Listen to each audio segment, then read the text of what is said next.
शशिकांत कृष्णात जाधव, राहणार मनपाडी, तालुका हातकणंगले, जिल्हा कोल्हापूर।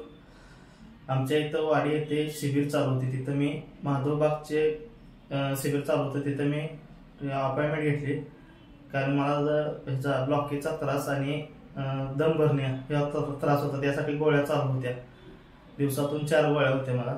त्यासाठी मी महादेवबागची ट्रीटमेंट घेतली डॉक्टर अश्विनी अवताडे मॅडम यांच्याकडे, मंगळवारपेठ, कोल्हापूर। आता ट्रीटमेंट घेऊन माझे 4 महिने झालेले आहेत। या ट्रीटमेंटमध्ये मला भरपूर प्रमाणात फरक पडलेला आहे, कारण की पहिल्या रिपोर्ट आणि आता रिपोर्ट ह्यात जमीन आसमानचा फरक आहे। त्यामुळे आता मला दम भरणे किंवा गोळ्या, या 4 गोळ्या होत्या त्या पूर्ण बंद झालेल्या आहेत।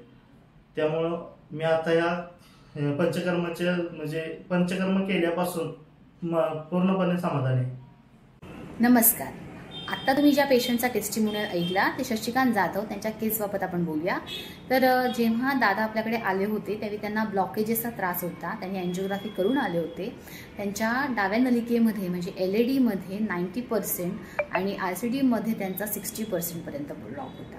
त्यांना एवढ्या कमी वयामध्ये अँजिओग्राफीच्या रिपोर्टमध्ये ब्लॉक आल्यामुळे अँजिओप्लास्टी सांगितली, त्यामुळे ते घाबरून गेले। ज्यावेळी एक कॅम्प होता त्या कॅम्पमध्ये आमची भेट झाली, त्यानंतर मी त्यांचे सगळे चेकअप करून घेतलं, त्यांचा रिपोर्ट बघितला आणि त्यांना आपली HFRT ही ट्रीटमेंट आपण सुरू केली। HFRT ही ट्रीटमेंट सुरू केल्यानंतर त्यांची जी स्ट्रेस टेस्ट होती, म्हणजे जी ट्रेडमिल टेस्ट होती, ती त्यांची जवळपास 7व्या मिनिटावरनं 15व्या मिनिटापर्यंत आली आणि पूर्णपणे निगेटिव्ह आली। त्यांना कुठल्याही पद्धतीचा त्रास आताही जाणवत नाहीये। त्यानंतर त्यांच्या टेस्ट निगेटिव्ह आली, त्यांचं कोलेस्ट्रॉल जे होतं तेही नॉर्मल झालं, त्यांची जी BPची, त्याच्यानंतर रक्तपातळ करण्याची आणि टॅबलेट चालू होत्या त्याही टॅबलेट आता पूर्णपणे बंद झालेल्या आहे आणि पेशंटचा ECG ही पूर्ण नॉर्मल आहे आणि सगळे रिपोर्ट्स पण नॉर्मल आहेत। थँक्यू।